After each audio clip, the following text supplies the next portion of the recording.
वो है दो कृषियों का। ये मुकाशा की किताबें लिखी है, कृषियों का जिक्र है।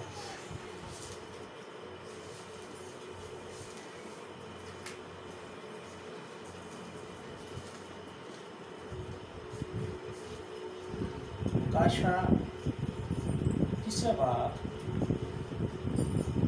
और उसकी 14 इसकी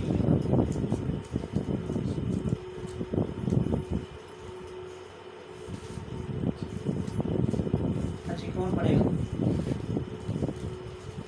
मुकाशा यूहन्ना आरिफ की मार्फत तीसरा बाब उसकी 14 से लेकर 22 तक 22 और पढ़ना है उसे गौर लाना है कि उन्होंने क्या पढ़ा है और क्या सुना है।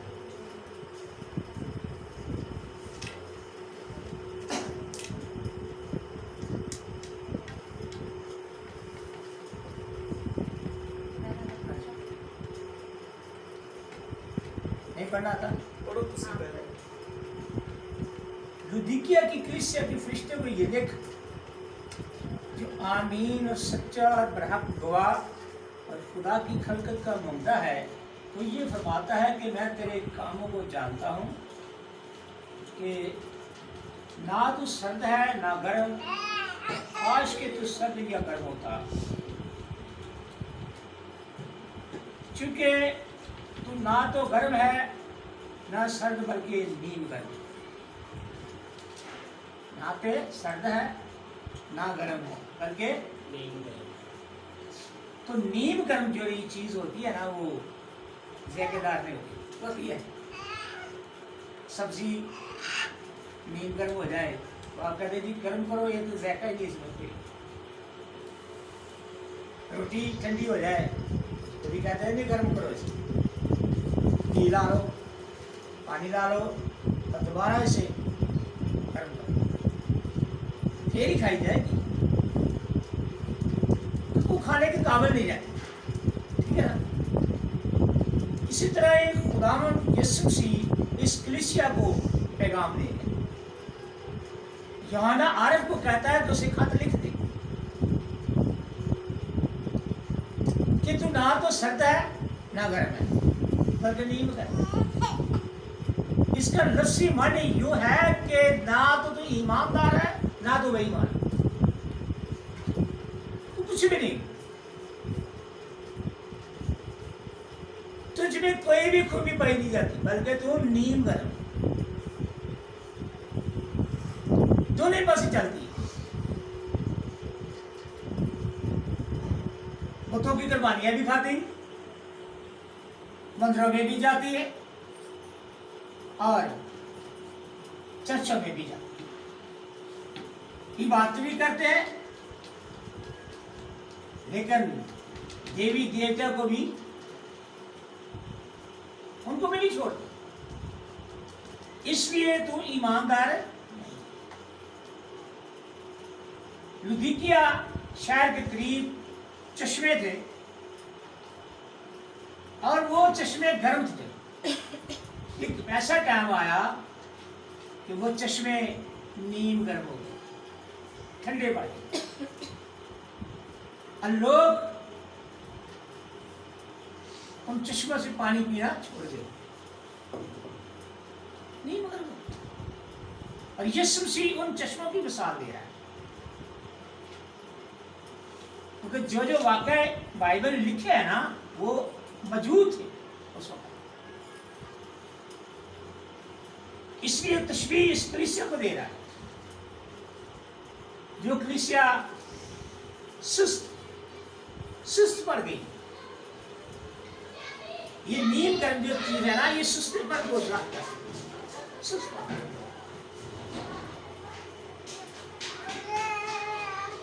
इसलिए मैं तुझे अपने मुंह से निकाल फेंकने को हूं। बेमजा चीज है क्या, हम फेंक देते हैं उसको, डस्टबिन में फेंक देते हैं, यहाँ भाई छोड़ो इसको, ऐसा तो कोई मजाक नहीं, कोई मजा नहीं है। इसलिए यीशु मसीह भी उस कलीसिया को कह रहा है कि मैं तुझे अपने मुंह से निकाल फेंकने को, तू मेरे काबिल नहीं, तू मेरी हुक्मों की ताबेदारी, बल्कि तू दोगलापन तुझ में पाया जाता है, दोगलापन हर पासे तुम्हें। तो ऐसी कलीसिया को खुदा कभी पसंद नहीं करता।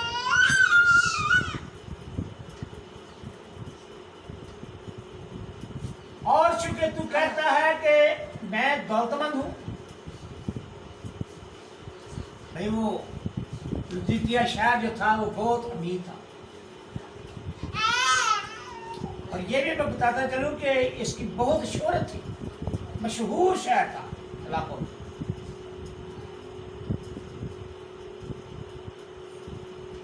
ये शहर 250 कबल अज़ मसीह रूमी गवर्नर इंटॉक्स दोम ने अपनी बीवी के नाम पर रखा, उसके नाम पर नामजद किया। तो उसकी बीवी का नाम लुदीकिया था, इसलिए शहर का नाम भी उसने लुदीकिया अपनी बीवी के नाम पर। ये रूमी गवर्नर था।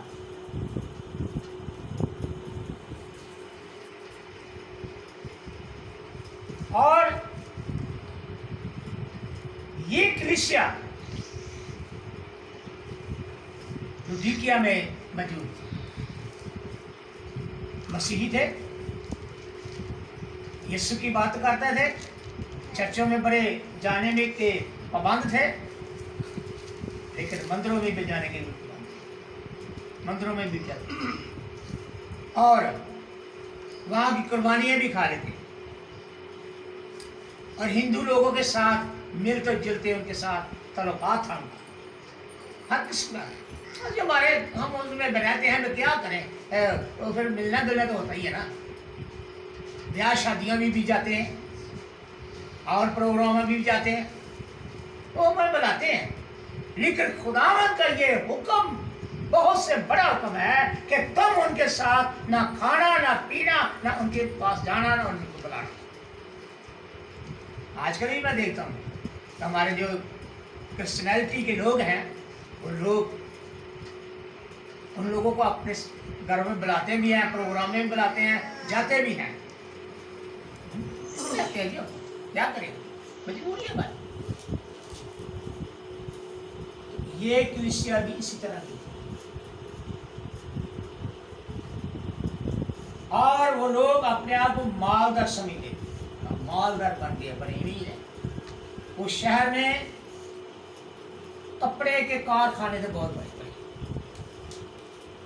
भेड़ों के ऊन की वो कपड़े बनते थे कारखाने में, और रंग साजी का काम बहुत जबरदस्त था वहां पे, और अमीर तरीन शहर था।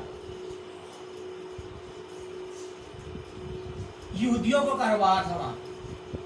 तो जिस शहर में यहूदी काम करते हो, मुल्क में काम यहूदियों का हो, वो मुल्क अमीर हो जाता, अमीर हो जाता। अमेरिका अमीर है तो इसीलिए अमीर है कि कारोबार यहूदियों का। अगर इंडिया अमीर हो गया तो यहूदियों की वजह से, यहूदियों को वहां पे कारखाने कारोबार यहूदी करते। जिस मुल्क में भी यहूदी लोग कारोबार करते हैं वो मुल्क अमीर, वो गरीब नहीं है। हमारा मुल्क इसीलिए गरीब है कि यहाँ पे यहूदी कोई कारोबार, अगर है भी तो वो भी इनके थ्रू काम होता है। ये पेप्सी है, जो भी मशरूबात होती है ना, ये सब है यहूदियों की। बाटा यहूदियों का है, सर्वर यहूदियों का है, लेकिन वो काम नहीं इधर करते, बल्कि इसलिए खुदा यीशु से कह रहा है कि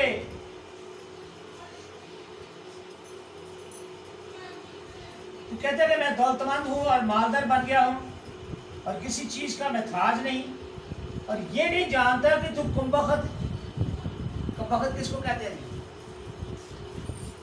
पता है? बदनसीब इंसान।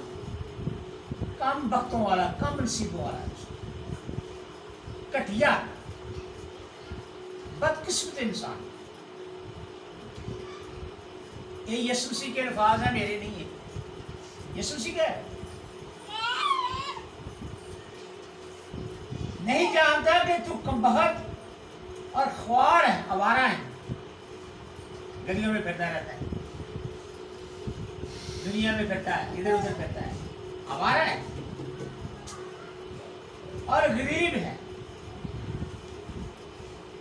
गरीब है और अंधा है, अंधा और नंगा है, अंधा भी है तो नंगा भी है। किस तरीके से ये है? खुदावंद यीशु मसीह की जो दौलत है इल्म की, उससे वो खाली है। इसलिए वो लोग गरीब, जिनके पास खुदा का कलाम नहीं, जिनके अंदर खुदा का पाक उनकी नेमतें नहीं है,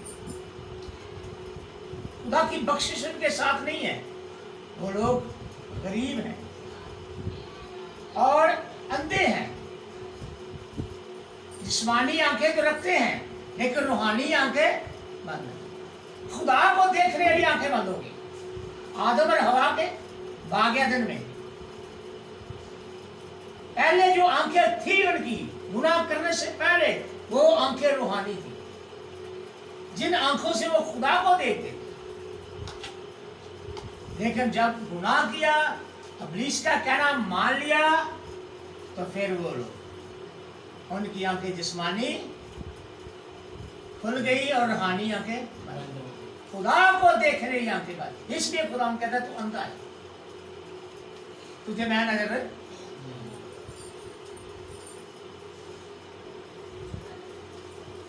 मैं तुझे अंदर नजर नहीं आता, इसलिए तू अंधा है। आज भी लोगों का हाल ये है। लोगों को दुनिया तो नजर आती है, दुनिया की शान और शौकत नजर आती है, लेकिन खुदा नजर, इसलिए वो इब्लीस के कहने पर चलती है, इब्लीस की बातों को मानती है, खुदा की बातों को।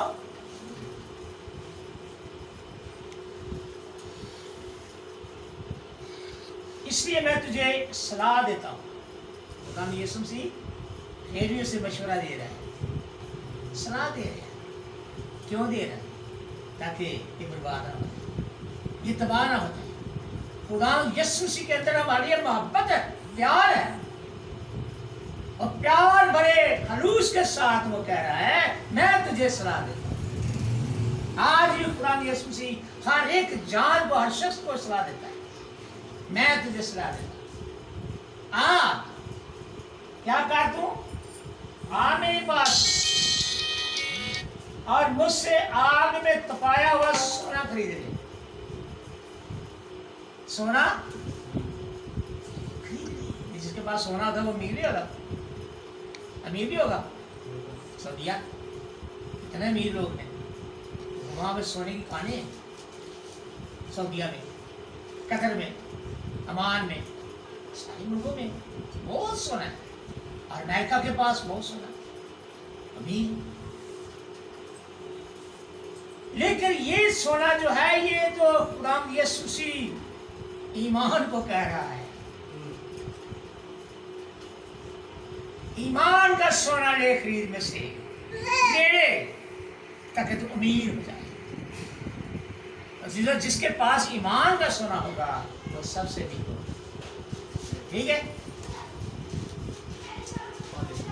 लेकिन ये सोना खरीदने के लिए कुछ करना नहीं पड़ता है। वो आगे चल के हम देखते हैं, ताकि दौलतमंद हो जाए।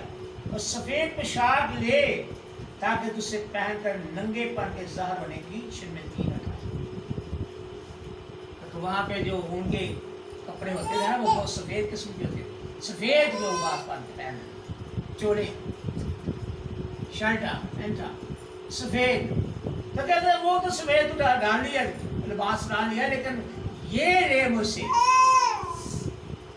ले रूहानियत का लिबास, वो लिबास जो बाग अदन में तुझ पर से उतर गया था, वो दोबारा फिर बचे दे। बाग अदन में गुनाह आदम और हवा ने किया, तो लिबास उतर गया। तो रूहानियत का लिबास उतना था, वो मरा नहीं था। मरने के जो लफ्ज़ है मायने है ना, वो पता क्या है, बताएगा मुझे कोई? मर जाने का लफ्ज़ी मायने क्या है?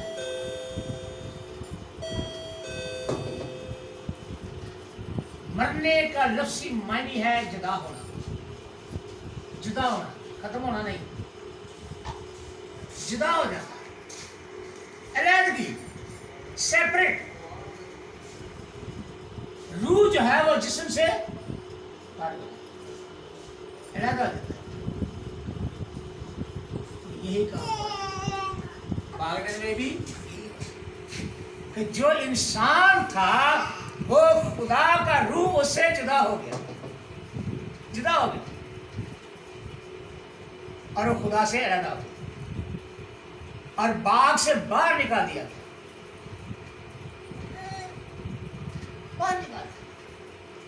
अब तो मेरे बाग में रहने के काबिल।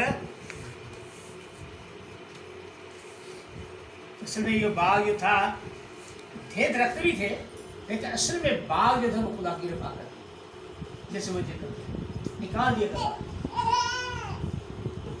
तो निकल जाएगा।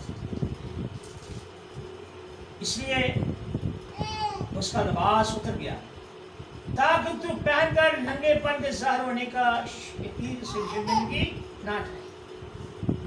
शर्मिंदगी, अगर कोई नंगा होगा तो शर्मिंदा ही होगा ना लोगों के सामने। ये रूहानी लिबास उतर गया तो यीशु के सामने भी शर्मिंदा। आजकल लोग ये नहीं जानते कि यीशु के सामने हम शर्मिंदा होंगे, मगर कोई बात नहीं, लोगों के सामने तो नहीं ना है। लोगों से बचते हैं लेकिन खुदा से बचना पसंद नहीं करते। जरूरी बात यह है कि खुदा से बचे, खुदा का गज़्वे अलाई उस पर नाजर, खुदा से मारना पड़े उसे।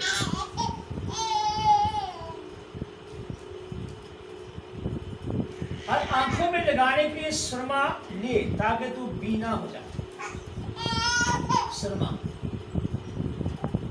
और ये भी रूहानियत को ज़ाहिर करता है। लेकिन लुधिकिया में एक ऐसा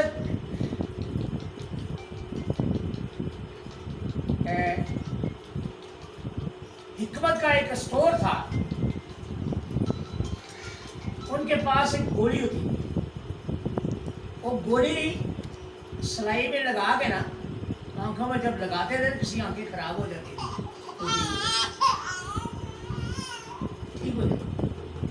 और यीशु मसीह उसकी मिसाल दे रहा है कि वो तो लोग गोली सिलाई के साथ लगाकर आंखें ठीक करते हैं ना अपनी, लेकिन मैं तुझे सलाह देता तू मुझसे सुरमा रही है।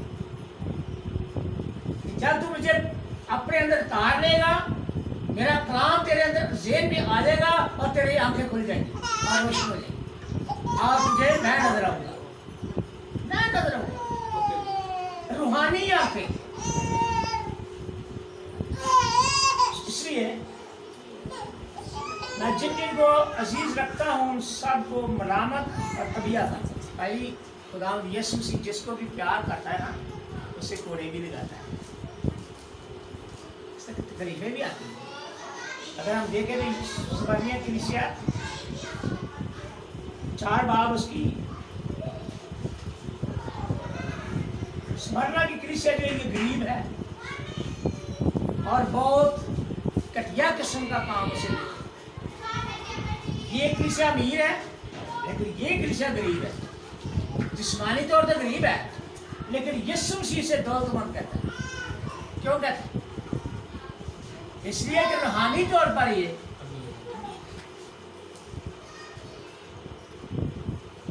दूसरी है।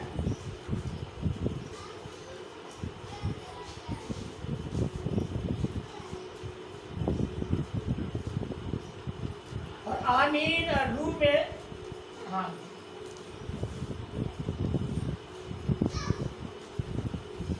जरूरत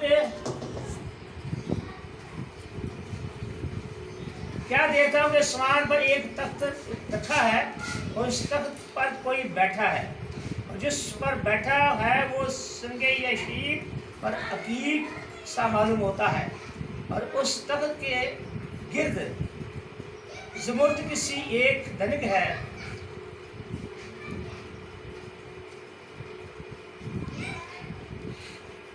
धनिक है और उस तख्त के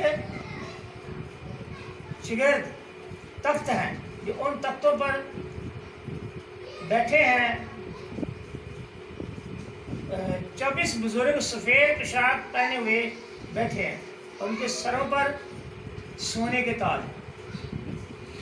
ये बुजुर्ग जो है ये बनी इसराइल के 12 शिगिर्द और 12 कबीले के सरदार 24 बुजुर्ग आसमान पर हैं और आसमान पर ये बैठे हैं तख्तों पर और बैठे राज कर रहे हैं। हम यीशु मसीह के साथ बैठे स्मरणा कलीसिया के बारे में बात कर रहे थे। तो उन लोगों की तरह वो भी लोग जो 24 बुजुर्ग है आसमान पर, जो लोग जमीन पर गरीब होंगे, जिस्मानी तौर गरीब लेकिन रूहानी तौर तो अमीर होंगे, वो खुदा के साथ उन तख्तों पर बैठेंगे।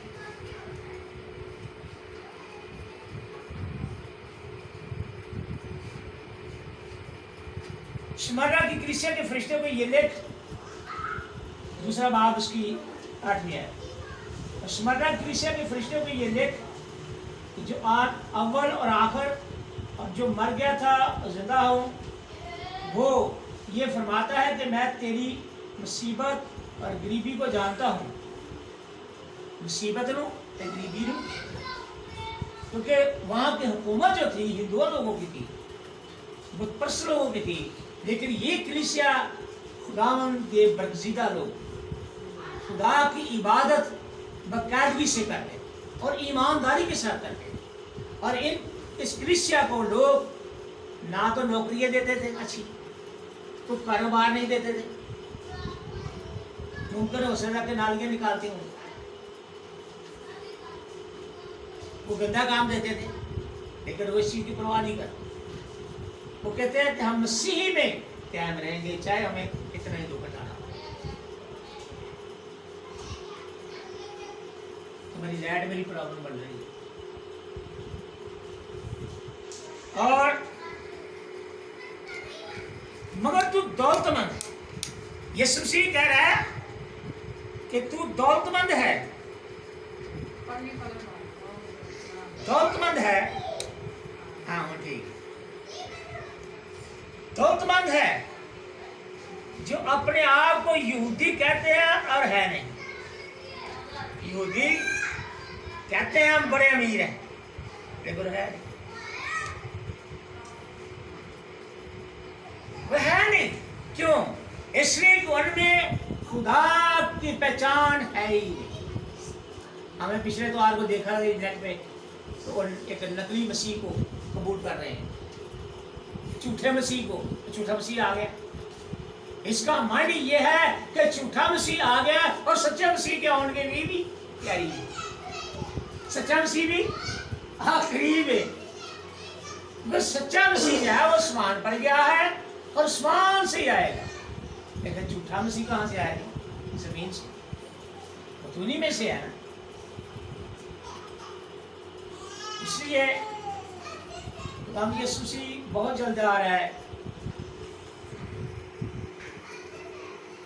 बल्कि शैतान की जमात में उनके लान तान को भी जानता हूँ कि शैतान के जी जमात वाले तो लान तान तुम पर इल्ज़ाम लगाते हैं, फतवे लगाते हैं, डांटते हैं तुम्हें, मैं जानता हूँ। और जो दुख मुझे सहने होंगे, जो दुख तुझे सहने होंगे, उनसे खौफ ना कर। खुदा यीशु मसीह तसल्ली दे रहे हैं अपनी कलीसिया को, उस ईमानदार कलीसिया को तसल्ली दे रहे हैं। आज भी खुदा यीशु मसीह की खातिर जो दुख उठाएगा, यीशु मसीह की हिफाजत है और उनकी हेल्प करेगा, मदद करेगा, उन सहारा देगा, ताकि वो शख्स घबरा कर गिर ना जाए। तो आप अगर आप पर कोई तकलीफ आ जाए, मुश्किलात आ जाए, तो क्या आप घबरा कर गिर तो नहीं जाएंगे? ईमान से बर्दाश्त नहीं हो जाएंगे? पीछे तो नहीं हटेंगे? क्या ख्याल आप? हट तो नहीं जाएंगे? यीशु मसीह कह रहा है जो दुख तुझे सहने होंगे। इसका मानिए कि यीशु मसीह के जो लोग हैं जो दुख सहेंगे वो सुख भी देंगे। उसके बाद उनके लिए सुख है, तसल्ली, इत्मीनान है, और वो तख्तों पर बैठकर बनी इसराइल के 12 कबीलों का इंसाफ करेंगे, जज बनेंगे। हालेलुया, जज बनेंगे। अगर वो जज बनना चाहता है तो आज यीशु मसीह के लिए अपने आप को गरीब करे, मस्कीन हो जाए, आजिज़ बने, अपनी हस्ती को बताए। एक शायर ने शेर बोलिया, कहता है मुटा दे अपनी हस्ती को जो कुछ मर्तबा चाहे, मुटा दे अपनी हस्ती को, यदि अपने आप को गिरा दे, छोटा बन कर जाओ, छोटा बन, मिटा दे अपनी हस्ती को जो कुछ मर्तबा चाहे, दाना खाक में मिलकर बड़े गुलजार होता है। जिम्मेदार बीज लेता है, पैरी के अंदर से चलता रहता है, और वो बीज जो है कभी जिंदा रहा, कभी देखा किसी ने, हाँ, खत्म हो जाता है। वो खुद तो खत्म हो जाता है, लेकिन आगे कितनी औलाद पैदा करता है, 30 गुना, 60 गुना, 100 गुना, सिट्टे में कितने दाने होते हैं? 100 गुना। इसलिए जो भी शख्स ईमानदार अपने आप को मार देगा मसीह की खातिर, उसके वसीले बहुत सारे लोग निजात पाए, बहुत सारे लोग बच जाए और पैदा होंगे। ठीक है, आज खुदाम का फजल है, खुदाम का शुक्र है, ज्यादा नहीं तो कुछ ना कुछ जरूर लोग बच गए और लोग मसीह को जान गए, मसीह की हसीयत को जान गए, उसकी बातचीत को जान गए। मैं अकेला बच रहा था, मैंने बहुत सारे आपने को गिराया, अपने आप को गरीब बनाया, दुनिया से पीछे किया, दुनिया को अलग कर दिया, दुनिया को छोड़ दिया, लेकिन उसके लिए फल पैदा, और आज फल देख रहे हैं आप। यहाँ पे कौन बात करता था जी? आज तो 10-15 साल पहले कौन को बात कराता था एक जगह पे? कभी नहीं की हुई, मैं ही आता था, मैं आना शुरू हुआ और ये रुए बची तो नहीं, इनके जरिए आगे और भी तरीके बहुत ज्यादा बचे, बहुत सारे। अख्तर लाल के हैं, वो भी आ रहे बोले जी, उनको मैंने पहले उनको पकड़ा, उनको कलाम सुनाता रहा, काफी अर्सा उनको कलाम सुनाया, अभी भी सुनाता, कल भी सुना के है। और अब मेरा काम ही सिर्फ मजबूत करना था, तुम्हारा काम है कायम रहना इस कलाम में। चीजों अपनी हस्ती को गिराना पड़ता है। जो लोग अपने आप को अमीर कहते हैं वो खुदा की निगाह में गरीब, जो दुनिया की निगाह में गरीब है वो खुदा में अमीर है। देखो इब्लीस तुम में से बाज को कैद में डालने को है, इब्लीस कैद में चाहिए। बहुत सारे ऐसे लोग हैं सारे जेलों में भी कैद में डालने को है, ताकि तुम्हारी आजमाइश हो, तुम्हारी आजमाइश आजमाया जाए इंसान।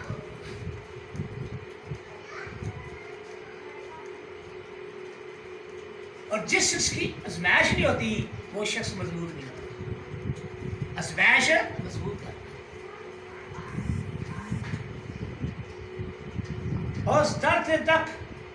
और 10 दिन तक मुसीबत उठाओगे। कितने दिन? 10 दिन सिर्फ ओनली। हम जेडे गरीब मसीह गरीब होंगे ना वो 10 दिन तक सिर्फ मुसीबत है, लेकिन जो मसीह में नहीं होंगे वो हमेशा के लिए मुसीबत आएगी, हमेशा के लिए मुसीबत आएगी। जो यीशु के कलाम से बागी होंगे, यीशु का कलाम सुनना पसंद नहीं करेंगे, यीशु के पास आना पसंद नहीं करेंगे, उनके लिए हमेशा नीम से हमेशा के अजाब में डाले जाएंगे, जहां पर रोना और दांतों का।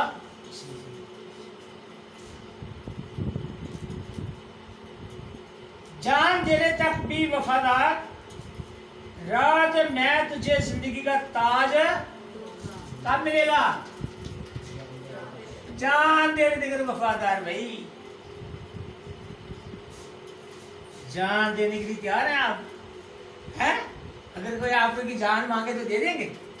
नहीं देंगे, नहीं देंगे, बहुत मुश्किल काम है। लेकिन ये कलीसिया जान देने के लिए, स्मरणा की कलीसिया, और ये सब कलीसिया मिट गई है, लेकिन स्मरणा कलीसिया है, ये अभी भी मौजूद है तुर्की में। ये सातों कलीसिया तुर्की में रहे,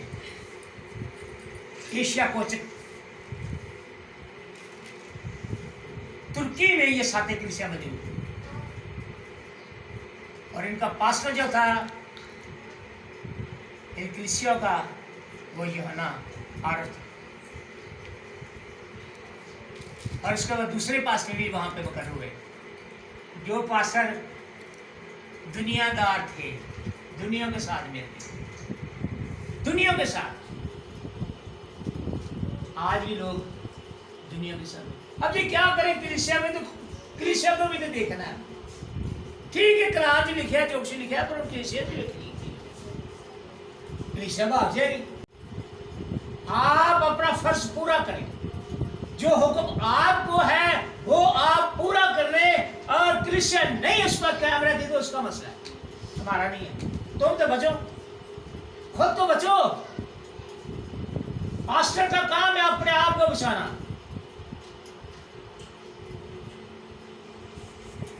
कुछ लोग बचेंगे जलते जलते, जलते जलते बचेंगे। यहूदा के खत में ये बात लिखी है।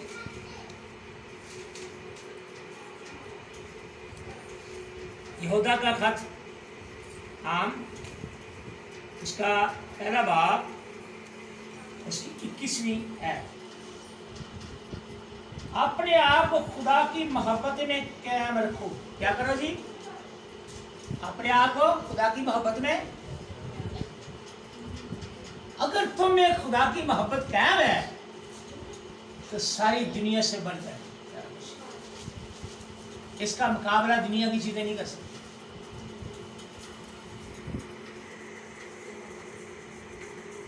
और हमेशा की जिंदगी के लिए हमारे खुदावंद यीशु मसीह की रहमत के मुंतजर रहो। किस चीज के मुंतजर जी? खुदावंद यीशु मसीह की रहमत, जो वो तुम पर कर रहे हैं। नहीं मिली बात? यहूदा का खत आयत 21 बाप पहला, एक ही बात। अपने आप को खुदा की मोहब्बत में कायम रखो और हमेशा की जिंदगी के लिए हमारे खुदावंद यीशु मसीह की रहमत के मुंतज़िर रहो, उम्मीद रखो दी हर वक्त। एक खुदावंद हम पर अपनी रहमत कब करेगा? जब हम उसके साथ मोहब्बत है, तो जो इसी मोहब्बत से बेबैना रहेंगे, दूर रहेंगे, तो फिर तो नहीं करेगा।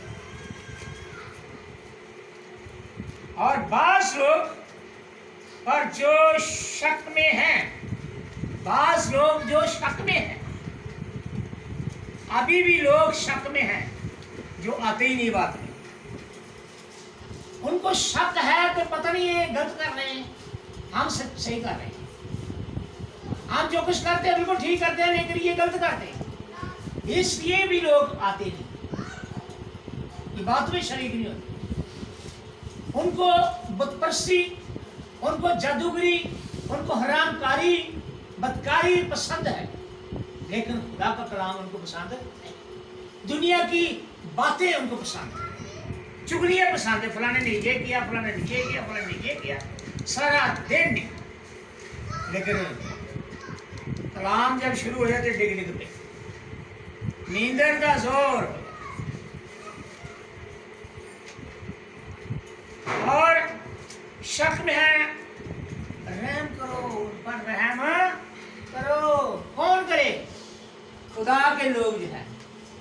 जो खुदा को जानते हैं उन पर रहम करो और उनको ये कलाम उन तक पहुंचाओ।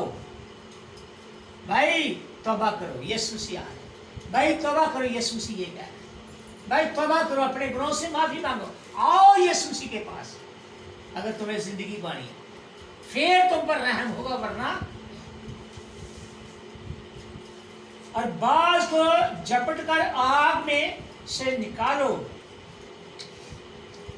बाज लोग ऐसे हैं जो जहन्नम की आग की तरफ जा रहे हैं, कुछ परे हैं, जहन्नम की आग में जल रहे हैं। तो खुदा का बंदा कह रहा है कि जब आग में झपट कर छाल लगाओ, छलांग लगाकर उसको बाहर निकालो। तो छलांग लगाने से मुराद यही है कि अगर हम वहाँ पे जाते हैं, लोगों तक खुदा का कलाम पहुँचाते हैं, मुमकिन ही लोग बच जाते। तो जब कहता नहीं जी वो तो सुनते ही नहीं, वो जो क्या करे जी, उनके पास जाने का कोई फायदा नहीं, तो फिर वो तो मान गए। लेकिन नहीं, हमें उनके पास जाना है, कलाम लेकर जाना है, पैगाम लेकर जाना है यीशु मसीह का। यीशु का हुक्म है, जाओ। मरकस पहला 16 बाब उसकी 15 में लिखा है, यीशु मसीह ने फरमाया अपने शिगिर्दों को अपने जी उठने के बाद, जाओ सारी खल्ले के सामने अंजीर की करो जी। मनादी का क्या मतलब होता है, क्या मानिए इसका? हाँ जी,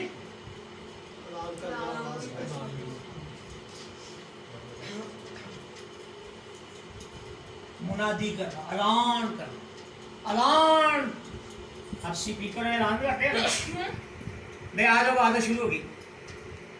मुस्लिम लोग हैं, वो स्पीकरों में अजान देते हैं कि आज अभी नमाज के लिए जमा हो। ऐलान करना कि आओ खुदा के पास आ जाओ, तुमने रहम कराना है, बचना है कि आ जाओ।